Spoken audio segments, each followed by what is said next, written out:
So Eastbiara Coffee started making their own baked goods. Check it out. This is the last little bit of it, but this is like a M&M Blondie, but there's like Oreo cookies throughout.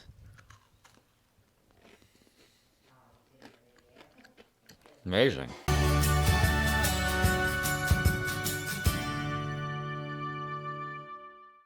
We're kind of in a nightmare here at State Farm. I have a 3-day power outage from Dallas. We can't do much at all, so while we're waiting for our systems to come back on, working on like a multitude of other projects. Back in the apartment. This is actually where we used to live, you guys. Before the vlog, before any of that, we lived up here on the 3rd floor above my office. Cool views from up here. It's pretty awesome. Getting it ready to rent again to some of my favorite church people. Started a new floor in the kitchen yesterday. We're almost done. Very, very close. A couple other small odd jobs here and there. Got some repairs to do in the bathroom. New floor going in here in the next couple days. Got some paint as well. Fun stuff. We'll get after it. Hi, Tara. Hello.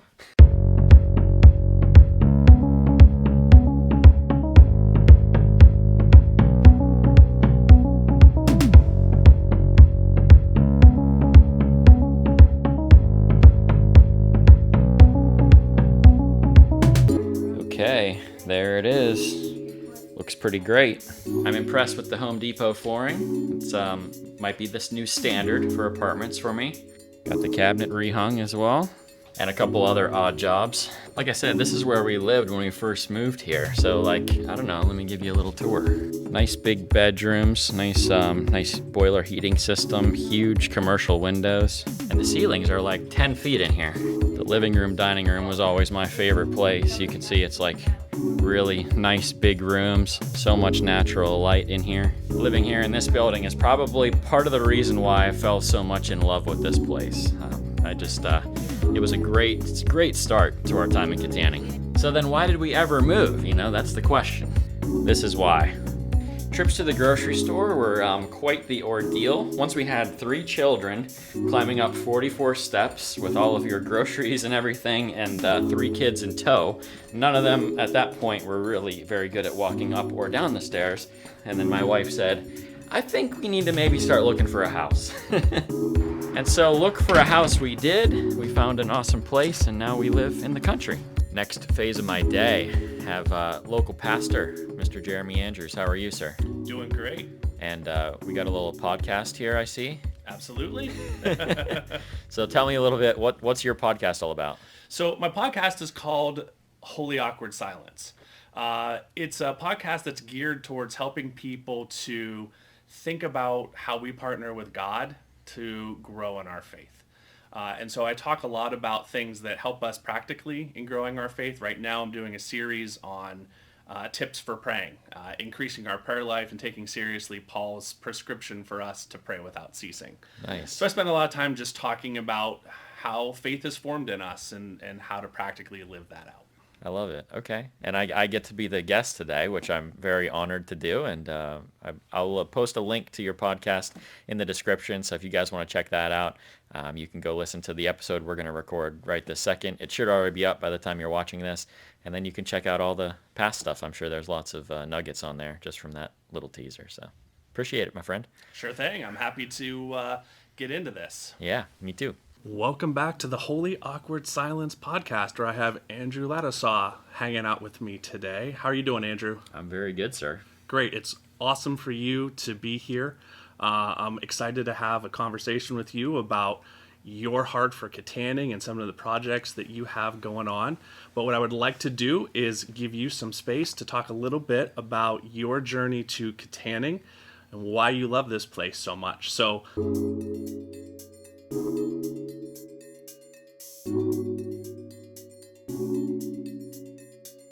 Oh man, that was really fun.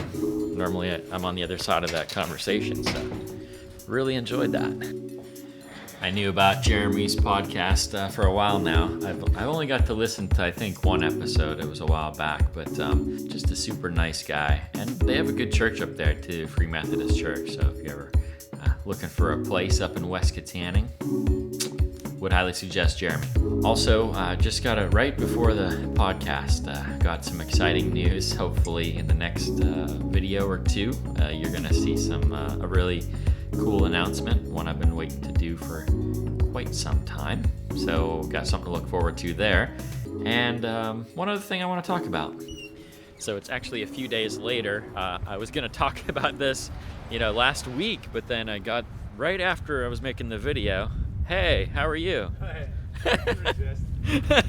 Right after I was making the video, I had the call that I got that building, and so it changed kind of everything about this conversation, and it's actually even more relevant now. So let's get into it. All the ice is melting. So pumped for spring. I cannot even explain to you how excited I am. But anyways, the topic of the day and the question that I've gotten since the beginning, and I continue to get it. People send me direct messages and different things, and they ask, how do you do everything that you do? Like, they don't understand. Doesn't seem to be enough hours in the day to accomplish the things that I'm setting out to accomplish. And I have a few points that will hopefully try to address this. Did you guys even know this place was here? I think that is amazing. I've seen their soaps and different things at East PRA, and I've seen their name around town, but I didn't know they had a little storefront. We're gonna have to go and check that out one of these days. But anyways, point number one on how I get done everything that I need to do is that I fail so much. I set goals and I set deadlines and I do all these things, and so many times they pass and I don't accomplish what I set out to do. And so you have to have extraordinary grace for yourself. You have to continue to push. And a lot of times my goal setting is kind of based off of this theory that if I shoot for the stars, then I just might reach the moon. And so I try to make really big, obnoxious goals, and I don't get frustrated when I don't meet the entire goal, because if I can get halfway there, that's still going to be incredible progress. And so that's the first thing. Don't be afraid of failure. You're gonna fail. I fail an extraordinary amount, way more than I succeed. I just show a lot less of my failures on this channel. I show more successes, and so it looks better in the long run. Point number two is incrementalism, and it kind of goes with the first one. You have to be willing to take small steps every day. I think when people have big dreams, it becomes this really overwhelming thing. And if you're going to eat an elephant, the saying goes, you have to do it one bite at a time. And so you break it down into a million little things. You try to accomplish just one thing every day. And so I've done that with all of the different goals that I have. I have the goal sheet that I showed a couple videos ago, and I make a list of 3 things that I'm going to accomplish today no matter what, and I do my best to accomplish those things. So by the end of the week, I've made 21 tiny steps towards achieving all of the different goals that we have.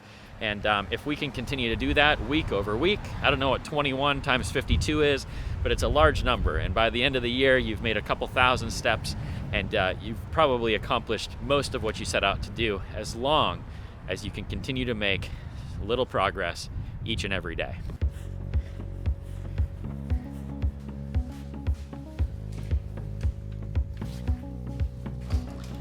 Okay. See, that was one of the things on my list. I actually, I had to set up a new bank account today. When I bought the buildings, I started a new business actually. So new business means new EIN numbers and new accounts and more complexity and all those things, which comes to my third and final point.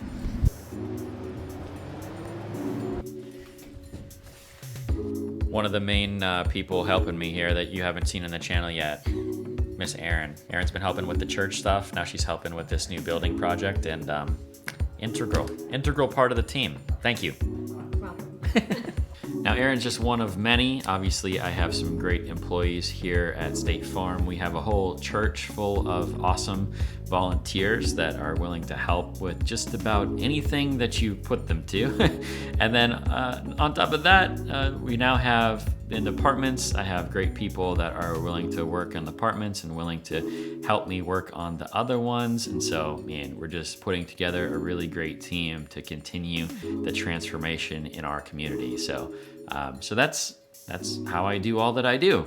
I fail a whole lot. I do small things very consistently, and I have a lot of great people around me. And so if that isn't a recipe for success, I don't know what is. And so I guess my point is I'm not some special person, you guys. You can do this too. You just gotta start.